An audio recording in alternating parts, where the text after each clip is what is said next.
3rd. It's a Monday. Gonna pick a bar, and if you're there, pop on by. The event listing is on Coach Nook. So if you haven't registered on Coach Nook yet and you want to attend, please go to coachnook.com and RSVP to the London event. And if you are in the Brussels area, I decided that why not? Trains are a blessing. So I'm going to hop on a train on Tuesday morning, the 24th. See whoever wants to pop by. The same thing, some bar somewhere near a central station in Brussels, and then I'll go back to London. So please come. Please come say hello. Bring your friends. Let's have a coaching nerd out. Yeah, awesome. Okay, Ram, your webinar. Over to you. Yeah, hi. Welcome to today's webinar, which is on social and emotional learning. We have Sharon and Pranav, and Coleman also will be interacting. Sharon specialized in what's called ACL, social emotional learning. And I also understood recently that it might be called ASCL, academic social emotional learning, because it's primarily used in educational settings at this point in time. So Sharon would take us through quickly in terms of her background briefly, and then in terms of what ACL is about.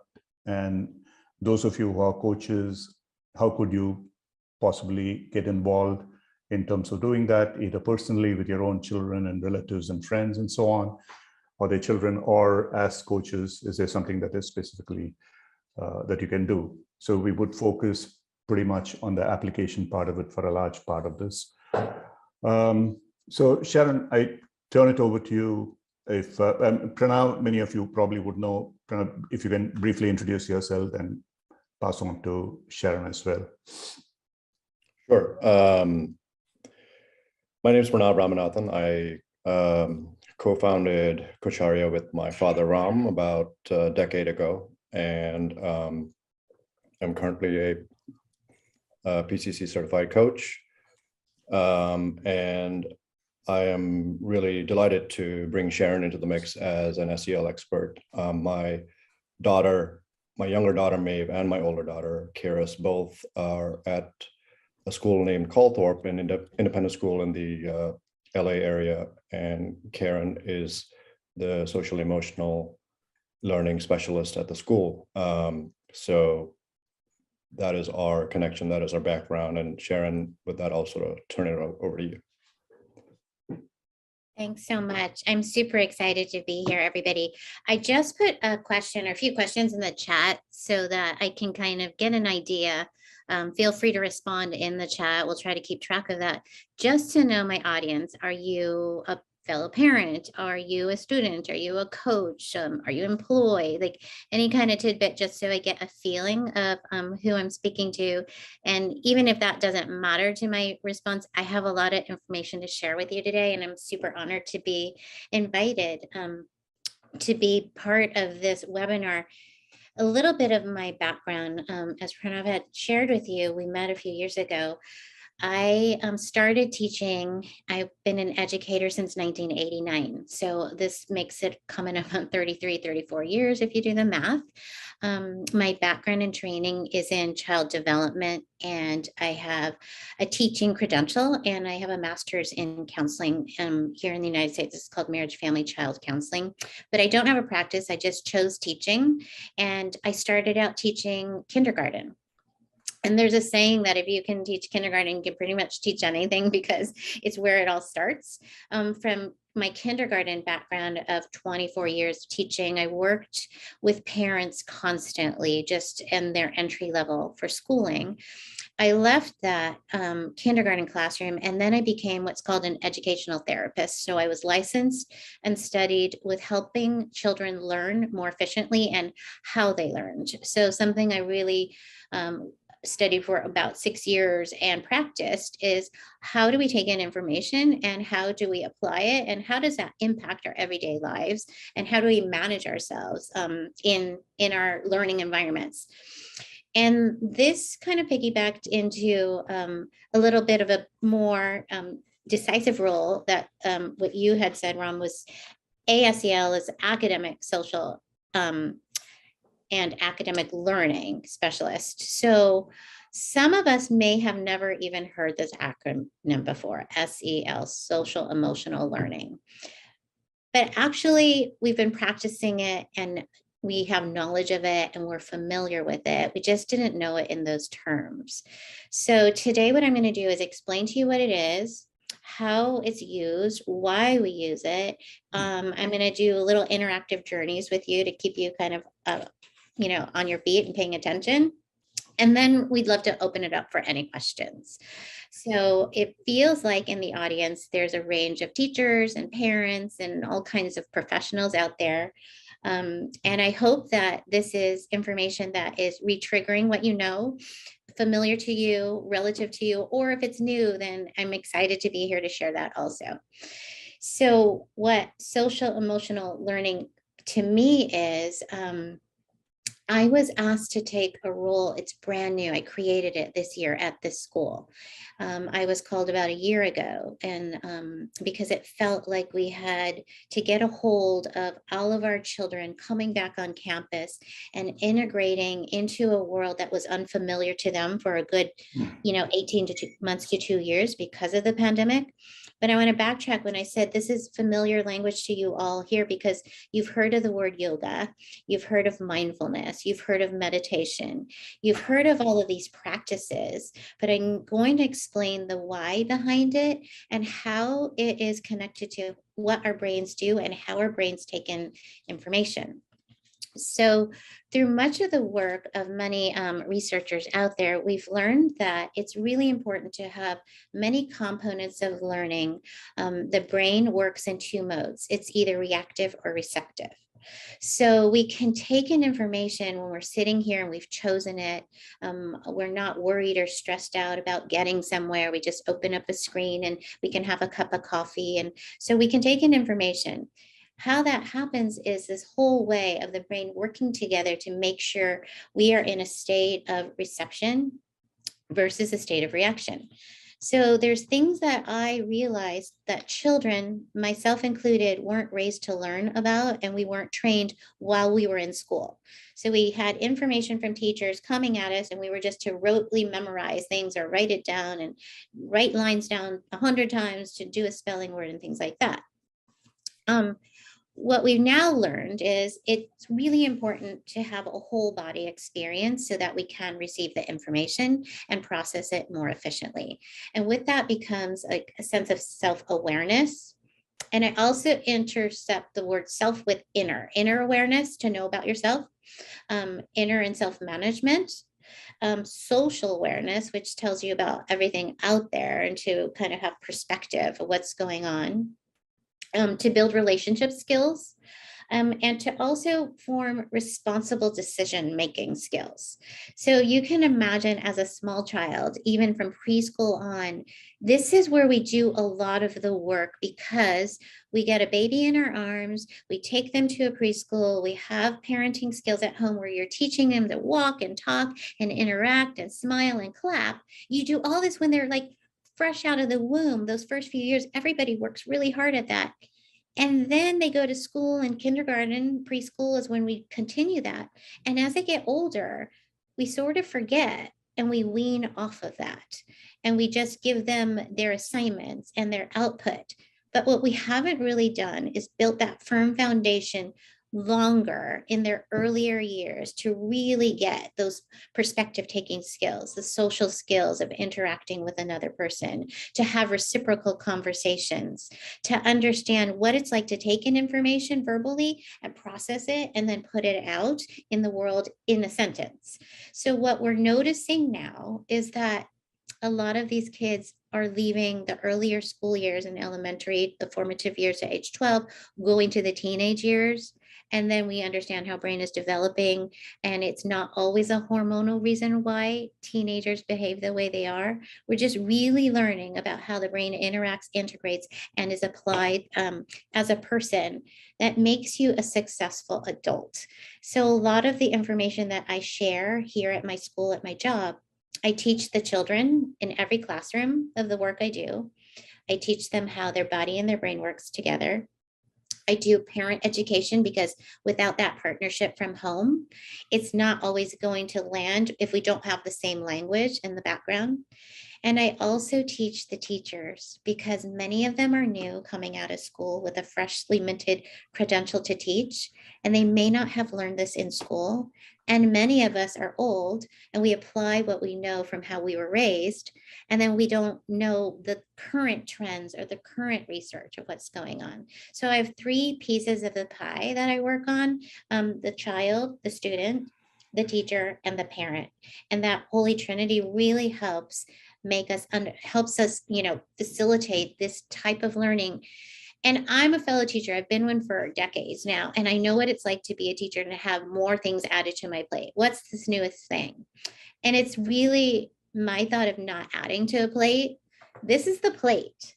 This is the plate of parenting. This is the plate of responsibility for teachers to understand how children learn and why it's important to have this social emotional wellness, because that will interact with what you had said, Ron, with the academics, because we can't get smarter if we're not in a space to learn.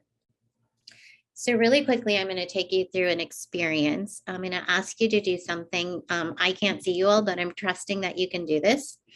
I'm going to give you directions, and I'm going to say it one time. And then I'm going to see, I'm going to give you a time on a clock, maybe about 10 seconds to execute my, my command. So here we go. With your non-dominant hand, I would like for you to write your name in the air with your index finger.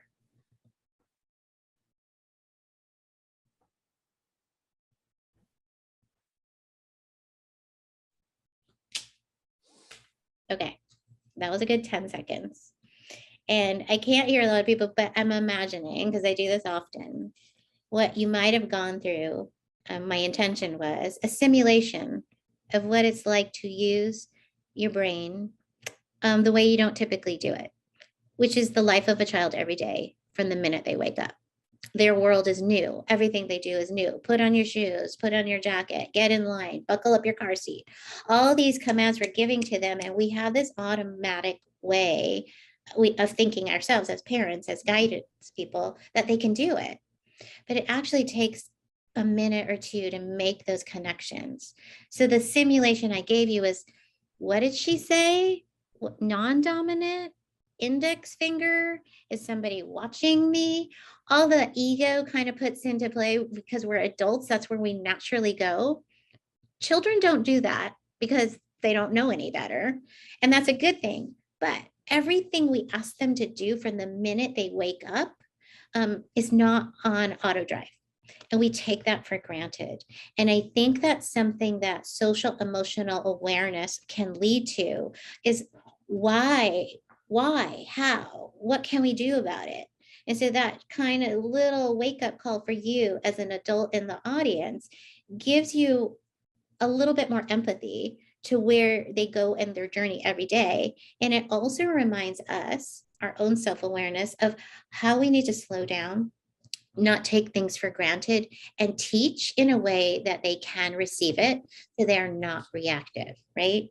So another thing, and I really love this curiosity theme that you will have in your webinars.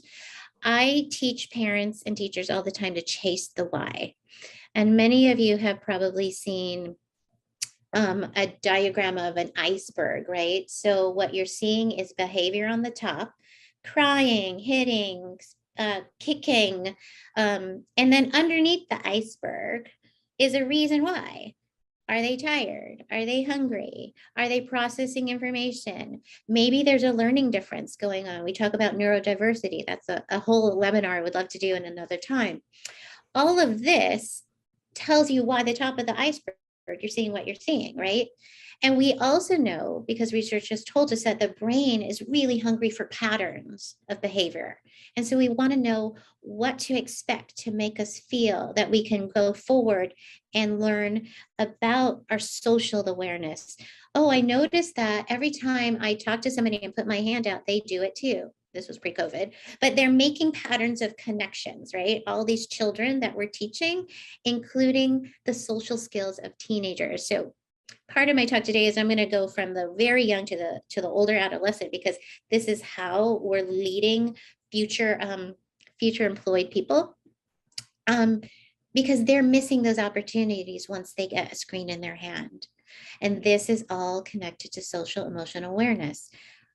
Can they read cues, social cues? Can they figure out social patterns of interacting with another person? Do they know what a tone is? What does that word even mean? Because if they're texting all the time, they miss all those little nuances of connection and what that means to another person when they receive it. When they're on screens like we are, without a mask, can they read facial cues? All of that is the teaching that I do in these classrooms. One thing and one way I teach the most, and that has the best benefit, is to teach with stories.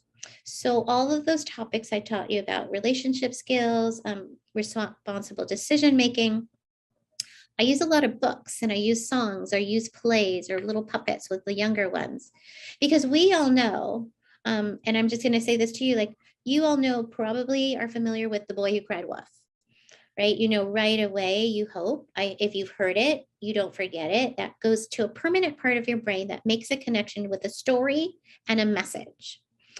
So your brain learns best and it receives well when it's not being interrogated or shamed. And we've learned that. So when I tell with stories, children listen, and they put it into a part of their brain where it makes sense, and they can process it and digest it much quicker and easier. This is one book I'm going to show you. It's called The Beautiful Oops. I know it's on backwards, but it's all about mistakes. And if you have this book, like, you can buy it anywhere, it tells you what you can do with a mistake. And then I would follow up a lesson with a story with, like, oh, well, if we make a mistake, what happens?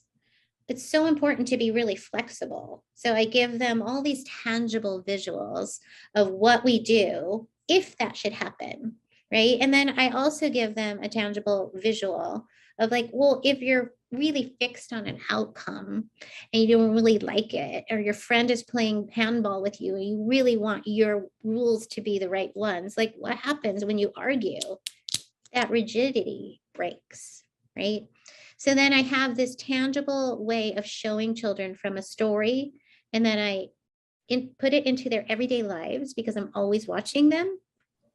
And then I explain that with this rigidity, sometimes you're worried that you can't put it back together, but you can.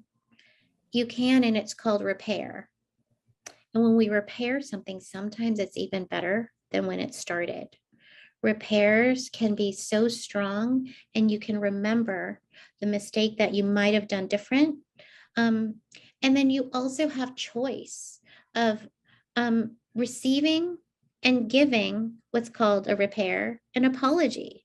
So I want to enable children, teenagers, adults of the powers of social emotional learning. What's flexibility? What's rigidity? What does it take to be a friend? What does it feel like to be a friend? How do we feel felt? And then I'm going to go a little bit further, if you guys are still with me, to show you that I do teach about science and the brain to all children. I teach them that this front part in your brain, I'm going to do a little brain model, or put my thumb in here. This is the prefrontal cortex. And this brain is like, this is my brain model. This is your spinal cord. Your prefrontal cortex is the part of the brain that teaches you about your emotions. And many of you may have been familiar with a movie called Inside Out. So all of your emotions are stored and developed in your prefrontal cortex. So PFC for short. And this starts learning and growing and making connections from birth, but it actually continues to develop to give you a conscience, to give you a sense of right from wrong. It's sort of like your morality is being developed by looking around and learning from your models, who are your adults around you. And it continues to become that way. They used to say your PFC, your prefrontal cortex, would develop until age 21, 25. Now we're learning that it actually continues to develop till age 30. There's possibly a gender difference. We don't know. I don't want to make any assumptions, but we know this has changed because of technology. Because we haven't, it's like a muscle, right? You use it or lose it, but you don't also develop it.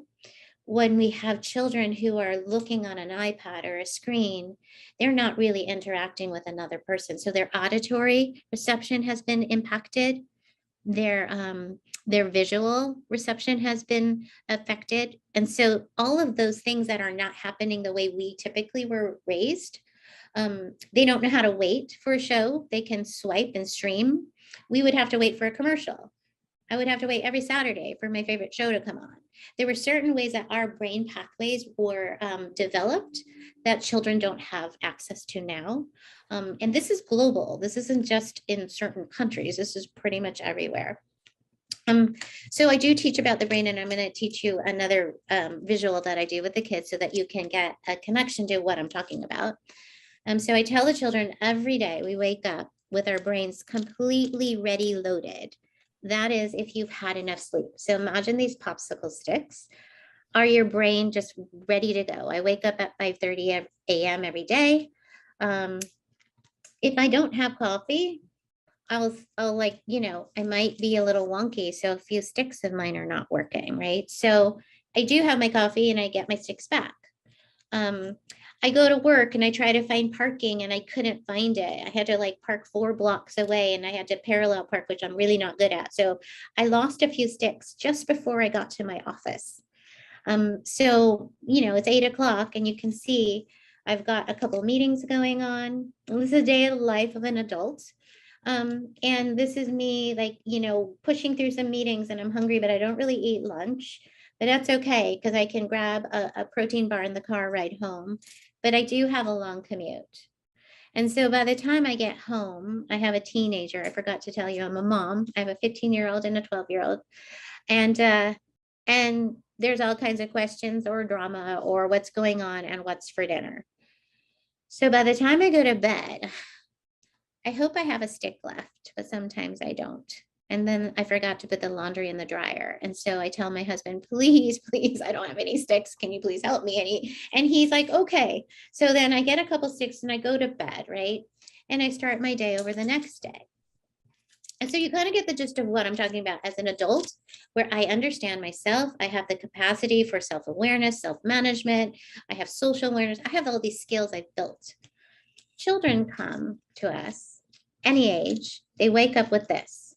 If you got a teenager in your house, they wake up, they look at a text, something happened while they were sleeping, and they might like start their day like this because that's the world they live in, right? They could get to school and figure it out. Okay, I'm okay. This isn't so bad. I've got a test. I've got this.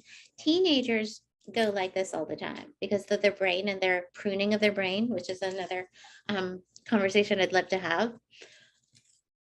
Smaller children, younger children, they come like this.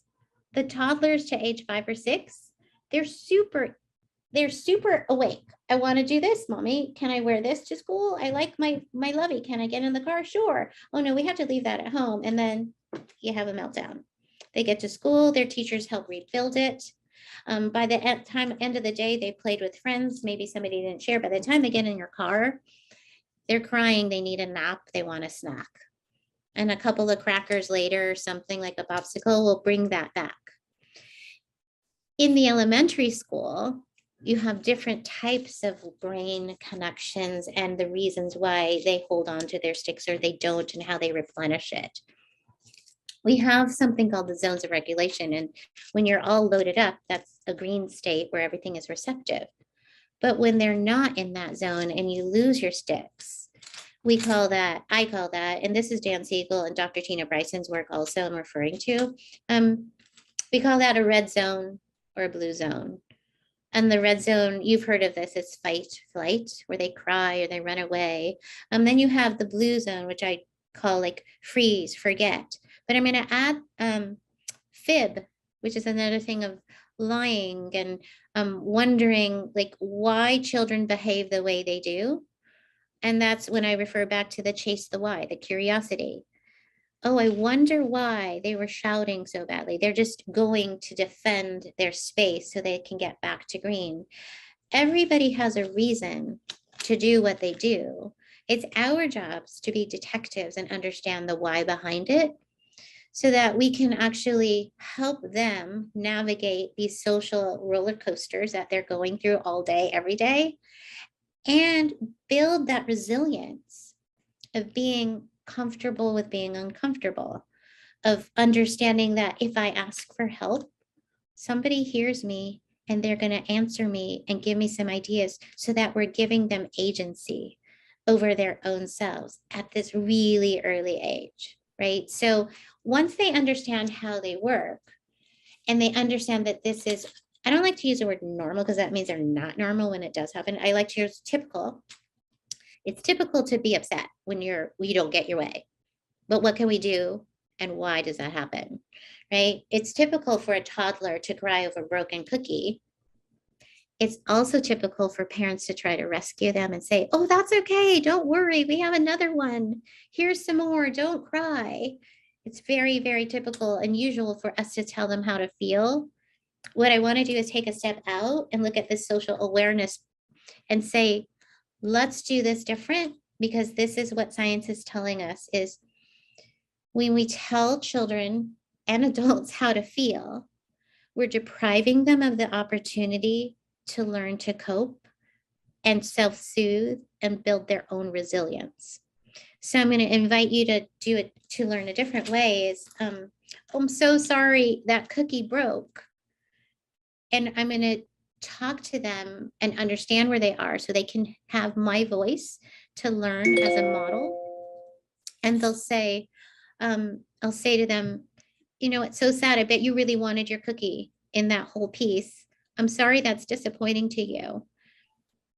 We can eat it together. I can sit with you. We can wait this out. What do you think we could do? So I'm telling them, I'm with you. I hear you. You feel felt. And I also want to know, like, what can we do about it? So they can figure out how to solve a problem instead of us going into rescue mode, telling them what to do, how to feel, and what to do about it. Because at a very early age, these are really bright verbal children. They can do this, but they have to be coached and practiced and given the opportunity to push through that. And as they get older, this looks like something usually on the field or in the classroom. We model what we think is important. You know, they get in the car, and if you're a parent out there, this might have happened to you. I know I do a lot of this. And by the way, nothing is perfect. Even though I know the information, to practice everything 100% is impossible. So I want to put that disclaimer out there. So my daughter would get in the car and I'll say, oh, how was your spelling exam? My message to her right away is, that was important. That was important to me as a parent. So I want her to be okay with how she did. And her answer to me is, how would I know? I just took it today. I don't know the answer yet. The teacher hasn't, graded it. So I want parents to think about when they get in the car, when you see them in the house, when you get home from work, they don't have many sticks left. So please give them the space and the time to connect so that we can say, hey, I'm so happy to see you. If you want to elicit information from them, instead of what I call ramboing them with questions like, what'd you do? Who'd you sit with? Did you eat the sandwich I made you? You ordered the juice. Did you drink it? Did you throw it away? We do that. We can't help it because we want to be a voyeur in their life and we want to know what's going on. So I'm inviting you to do this in a different way. I model my desired behavior. So my child will get in the car and I'll say, oh my gosh, do you know what I did today? I totally brought my lunch and I didn't even open it until I was walking to my car. I was about to faint. And so I will tell them about my day. I will tell them all the highs and all the tricky parts too, because I don't want them to live in a life where everything needs to be perfect. I want them to have a model of what it feels like to be a procrastinator, what my natural consequences might be if I wasn't flexible about something. I want to model reality, but I also want to model how to get myself through it, and more importantly, how to repair it if I needed it. So all of this information, I know I've just been kind of rattling off really quickly.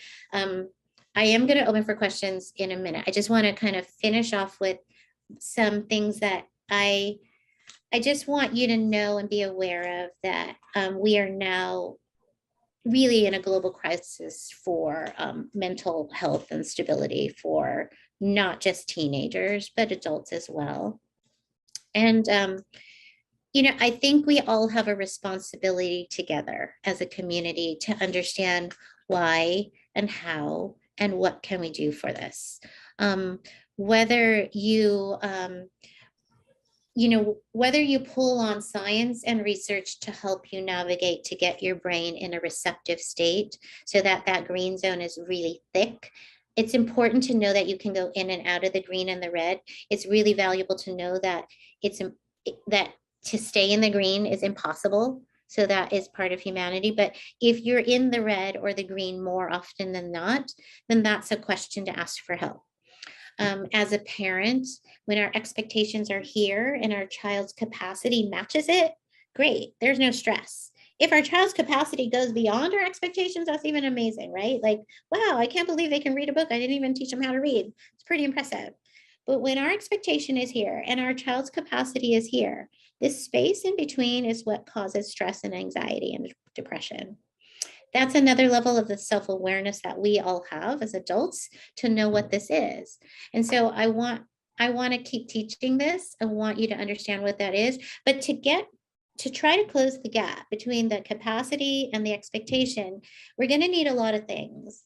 And I know this is super, super simple and it doesn't cost any money. And it seems like the logical thing to do, an antidote to all of this that's happening. But the number one thing that we can all do is get enough sleep.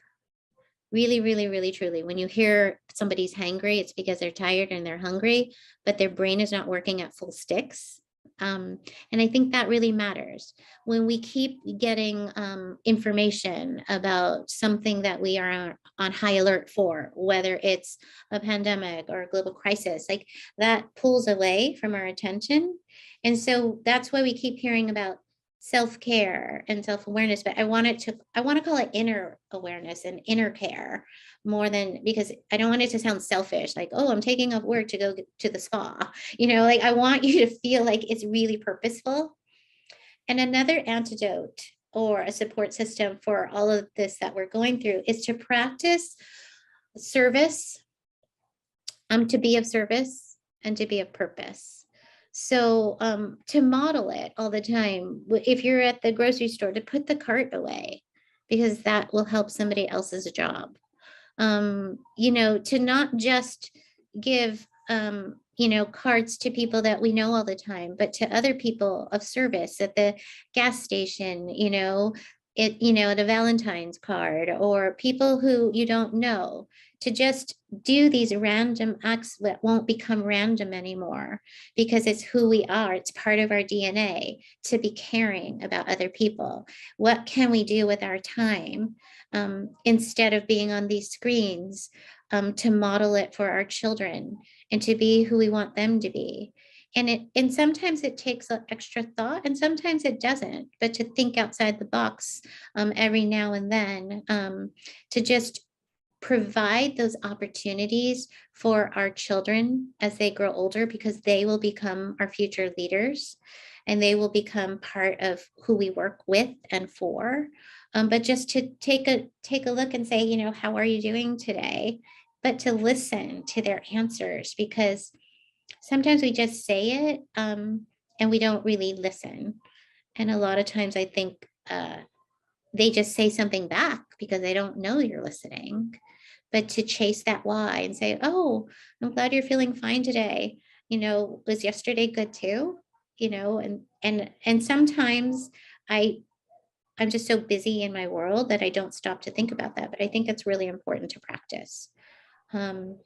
So with that, I don't know that was a lot of information, and I just kind of spewed it out at you, but I'm happy to answer any questions and go deeper into anything that I may have just skimmed the surface with. Yeah, Sharon, I mean, first of all, thanks a lot. It's the most amazing, simple, non-intellectual, non-BS bits of information that at least I have listened to for a long, long time. Thank you. And many people on the chat, this is what they're saying, that it's how it's relevant to what they're facing. The question that I have really is that, and I love this analogy of the popsicle sticks, especially after these 2 years of pandemic or more. Many of us are left with very few, whether adults or children or in between. Now, what you said absolutely in terms of doing acts of kindness, service, compassion, etc. But when someone is going through these really the red zone issues, and they are depressed or whatever is really happening to them, how can another person, assuming that, let's say, I as a person is not in that zone, hopefully, and what is it that I can do to help that person to get out of the blue or the red zone into something more palatable, more effective, more empowering? That's such a great question, because there's a couple ways to answer that. So there's some red zones, and I'm going to tell you about some experiences that I had that maybe can help people here too, that are true red, like for example, a panic attack, right? I've had children in elementary school actually come in a panic attack. They can't truly catch their breath. What we call the part of the brain becomes hijacked. The amygdala gets hijacked. So it doesn't feel right in that moment to talk to them through it with those 4 S's, I call it: soothe, seen, safe, and secure. In that moment, that's a high fire moment, high red zone. I really use the 5 senses. So I'm going to grab this, actually, this bottle. All the children in my school and people I work with are familiar with just being able to have your visual or your tactile being distracted so that you can calm down. So if I have a kid who's coming in, or they'll call me to them on the yard and they're just like hyperventilating and crying, I will bring something like this, which, if you can see, it's like a sparkle bottle, right? So I don't have to talk to them. They know the drill because I pre-taught them already that this is your brain, what's happening. And it's just really like on fire. And they'll just visually look at it and it will calm them. And I just had a girl here 2 days ago, and she was a 5th grader. She was 11 years old and just really panicking. I don't even know why. And I never ask. And I don't say this: calm down, take a breath. Because if they would, they could. So that's just kind of a word of advice. It makes them feel worse because they're like, I know I want to do that. I really can't. So it scares them more. So to just put a calm hand on them and help them get their breath back by giving them a tool to do this with.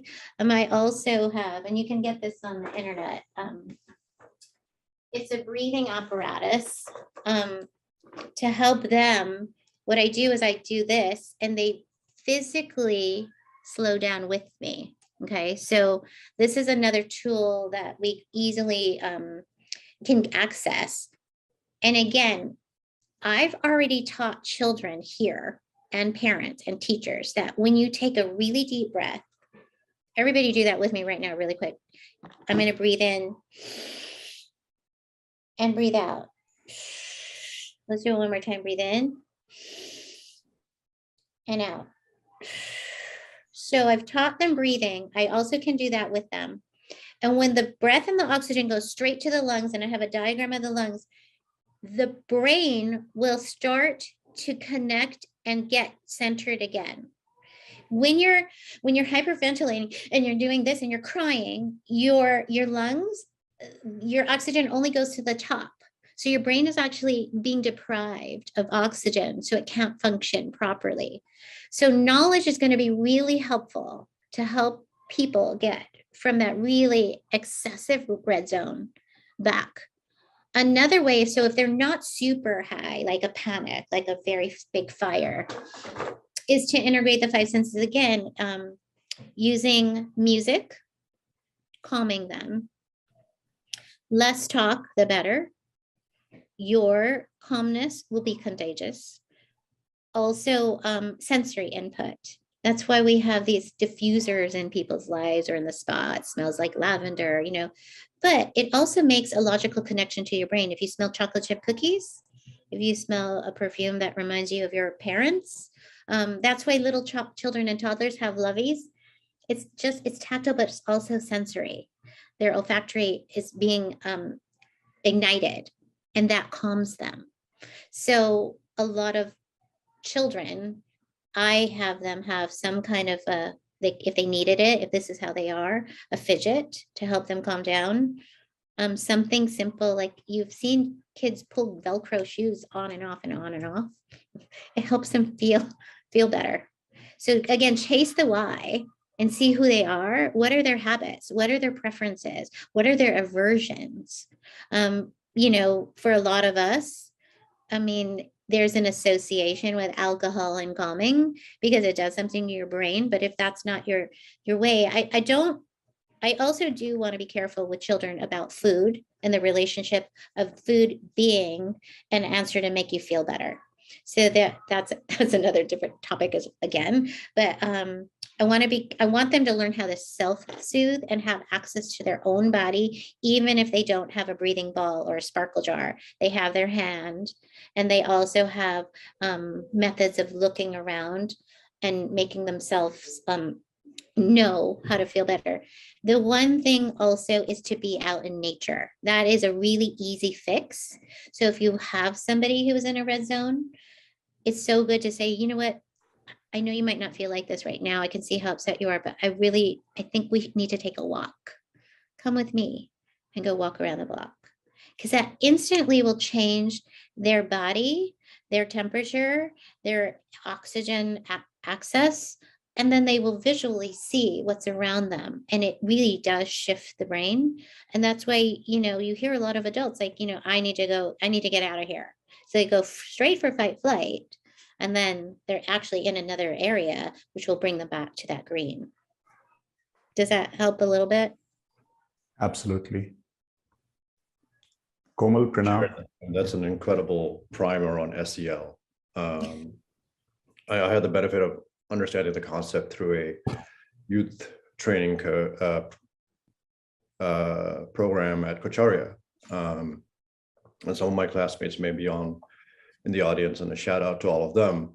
And there were several concepts that really kind of resonated for me. And as I think about them, I don't know that we have enough time to go through each one of them, but maybe we do a series of talks around this. You touched on the growth mindset, the adolescent brain, the psychology, the sense of self, what happens in times of crisis like COVID. There may be some in the audience that are in a different segment than you were focusing on, which is K through 6 primarily. What are your thoughts on how that shifts when we're dealing with older children, teenagers, young adults, and even adults? Yeah, that is really, like you said, I think it's so important for us to know the brain development, because as I said, the prefrontal cortex actually keeps developing till age 30. But what we do know about development in adolescence is they tend, they're supposed to start to break away from their parents. That's just the natural rite of passage. But as the brain develops, they form their own groups, or we'll call it a tribe, called teenagers, right? So they don't really seek advice to their parents as much as they did when they're little. They're not receptive to us telling them what to wear. They look to each other for guidance, which can be great or dangerous at the same time because of our, you know, the landscape of what we're dealing with now. This is why so many of these apps are so popular, because they see each other in them. That's why TikTok has taken off, or all the other apps. I don't even know the names of all of them, but teenagers and adolescents find solace, support, and information from each other. So it's really, really important that we get out there to have them learn. And what I've been doing is creating mentor programs. So say an 11th or a 12th grader that I know that might have already gone through that bumpy, tween teenage, can go back and talk to these 14-year-olds or 13-year-olds about their journey, because they're more relatable and for some reason more trustworthy than a grown parent, right? And sometimes they have teachers in their lives that can message that. But I think that's what we as adults need to understand is, how do they receive information and what is the best way to get to them? So if social media is their avenue, then let's ride that and do it so it's productive and informative and positive, rather than the opposite, which is what we're observing. Because these adolescents, their brain is still pruning. That's a conversation where they're getting rid of parts they don't need, and they're really utilizing and becoming more efficient with what they do. And in that process, their sense of justice, you'll see, start coming out. They feel like they know it all and they're invincible, right? So I think what we can do is, like, I always like to flip the narrative. What are we seeing? How can we go about it the other way? And so that's to tap into that adolescent brain, is let's go to where they are and do the work that way so that they will receive it, because they're so impressionable. But we can also make them impressionable for the positive ways. And I don't like the scared straight tactics at all. I don't think fear and shame is a really healthy way of learning anything. But when we think back to ourselves, we may have had an older sibling or an older cousin, or just a word from the wiser. And again, I really like to go into literacy and books. And there's some really fantastic authors out there who know the youth brain and what their stories are sharing, that can teach through stories and morality and modeling. And then I really want to invite the whole coach field, not like Coacharya, but more like sports coaches, because being on a team, whether it's swimming or soccer or lacrosse, whatever your child might be, is really valuable. And if it's not a team, it's an art. If we can really encourage them to have something outside of just school, so they're not just isolated by themselves, I think that's going to really produce more, because you can teach through art, through music, through dance, through sports, through, all those efforts. Thank you. A question popped into my mind while you were talking about that, which is sort of maybe existential in a way, but what about those of us that have not benefited from someone like yourself in school, which is probably 100% of us, I'm guessing, at least those in the Gen X to baby boomer category?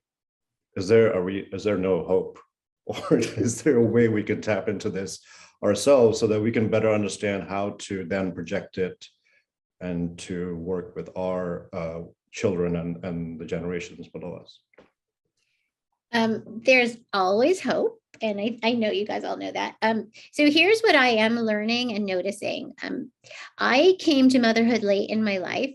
And before that, I was always committed to learning and being a lifelong learner. And then once I had a child in my hands, like, oh my gosh, there's no manual. Even if you took a class, it doesn't even come close to like the humility of what parenthood brings you. So that automatically just throws you into curiosity mode and detective mode, right? You have to survive with this other thing in your house, human, living creature. So that, to me, you have access which I didn't have growing up, our parents didn't have, to technology, which will Google anything you need. Do I use diapers? Which book is good for that, right? So you have podcasts, you have Coacharya, you have TED Talks, you have access to so much information, but it's almost like drinking out of a fire hose. It's so much, you don't know what. But to look around or surround yourselves by people who you feel model what feels stable and healthy. You know, if you work with somebody who's constantly, suffering from a breakup or a relationship or something like that, it's like, well, you might not always go to them for the advice for your situation. Go to find a mentor is what I'm trying to say. It doesn't have to be me. Or like me, there are people everywhere you look as your mentor. And you have to be comfortable with that. And then I also want to say that if you don't have children, that's okay too, because the world is wide open for you to learn out of curiosity, which is why we're here, because this is interesting to you, because we are all humans and we all have to work together. So it doesn't matter if you have a child or raising a child or teaching a child, you still work with people who were a child once upon a time, and now they're grown adults, and now we have to learn to be with each other. And a lot of my conversations I do with parents is reparenting who they were because they weren't raised this way, and it's not anybody's fault. When we know better, we do better. And a lot of things that we do are culturally affiliated, right? I was raised in an Asian home, and so I am an American fourth generation, but there's a lot of traditions that I noticed and I still think about, and it's still like bells go off. And I also think there was great reason for it, and I respect it, and I still follow it. So in that individual self-awareness, that matters to me, and I want to be respectful of that. So, a lot of us are just going back in time of like, oh my gosh, my parents never talked to me like this. My teachers, one thing, teachers, I redirected them recently, and it's been a big hit, is they used to say, you get what you get and you don't get upset. So our whole school has abolished that, and they do say this, you get what you get and you might get upset. And I don't even like to say the get what you get part, because it sounds so mean in that tone, but you might get upset. We want to really embrace that you can have a feeling and not to bury it. So I think there's hope, because soon this should be contagious, I hope, too. How can it not be? It's science-based, it's spiritually based, and it makes so much sense. And I think our climate, environmentally and socially, is making us not, we can't avoid it. We can't afford to not learn this stuff. It's almost like the universe is telling us the time is now. We really, really can't ignore this anymore. This is what we need to do. Like I said, this is the plate.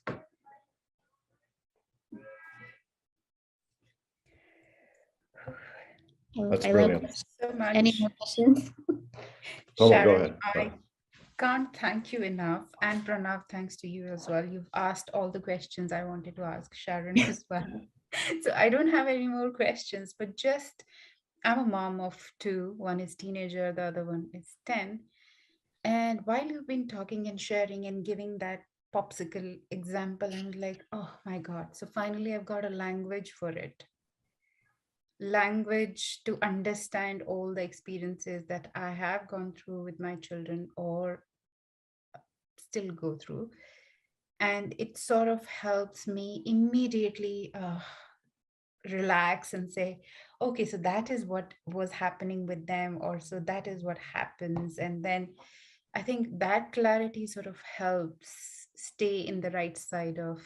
And just very recent, last night, we had an episode, just like when you were saying, that stress of one thing that has happened, like I'm doing my coding work and then accidentally deleted something which he cannot retrieve back. And then he's sobbing and sulking like the world is crashing down. And then I noticed him and I was like, what happened? This is what happened. I said, okay, let's just try to see what we can do about it. And anyways, so that was the whole story. But now that you're giving that example, it shows me yes, that is exactly what happens with them. And what you said in the end, that the world has to look at parenting or teaching or educating children in that manner, I said, thank God. And I so wish that everybody just takes on to it, because, as a parent, I know how much of keen observation, curiosity, and openness it takes for me to be around my children. And when I see that, okay, they're going to grow up in a certain way with me because I'm being very patient around them, but will they get the same kind of patience when they move out in the world, be their own independent people? I would really want the world to be that patient with them. And Well, so, one webinar at a time, we can try to do that. I hope, just get it, right? Exponential growth. But yes, your tone, your calmness right away makes me feel comfortable, right? So I think we all can't be that, but thank you for sharing that. And I do love this work. I'm so grateful for the opportunity and the invitation today, but also, for this school, for trusting in my background to try to implement it, to take a look at it from a bird's eye view of like, okay, what do we have here? What are we coming from? Where do we want to go? And where have we been? And just to observe and have conversations. And I would love to help anybody who is curious about this and wants to do this in their school, in their environment. It just comes from the heart, really. It's a passion. Yeah. Thanks, Sharon. Thank you very, very much. Thanks, Pranav. Thanks, Komal. And I think that, yeah, given what you have shared with us, Komal will be getting in touch with you. I think we should continue in different contexts, this conversation, because it's going to be so very important, especially given the pandemic and whatever has happened at all age groups and cultures. And just to summarize whatever you said, rather than saying you got what you got, I would say, assure everybody that you will get whatever that you wish to get. The universe is there to provide it for you. And so with that hope, if we continue with the kind of stuff that you talked about, acts of kindness and gratitude and service and so on, I think there's really hope for all of us. However, fable kind of stuff that it may seem to be, fantasy and so on, it does work. Thank you very, very much, Komal, for you to wrap up today. Pranav, any last words? You're muted. You're muted. I look forward to exploring all the other topics that we did not touch on. So more to come. Come on, go ahead. Absolutely, absolutely. And one thing I can assure Ram, it's not at all a fable. I've been not knowing that it's a part of social emotional learning. I am experiencing it with my children and I see it working with them. I absolutely see it working with them. People around me also sort of observe and say, oh, your children are well behaved, well mannered, so good. And I say, yeah, they were not born like that. So I know it definitely works, and it's going to work for our clients as well, and all those people who haven't had that kind of a parenting in childhood and teachers. So we'll continue, we'll carry on, we'll explore this. Yeah. Thank you everybody for joining in, and just stay with us. Thank you. Thank you. Bye-bye. Bye. Thanks, Sharon. Bye. Thank you.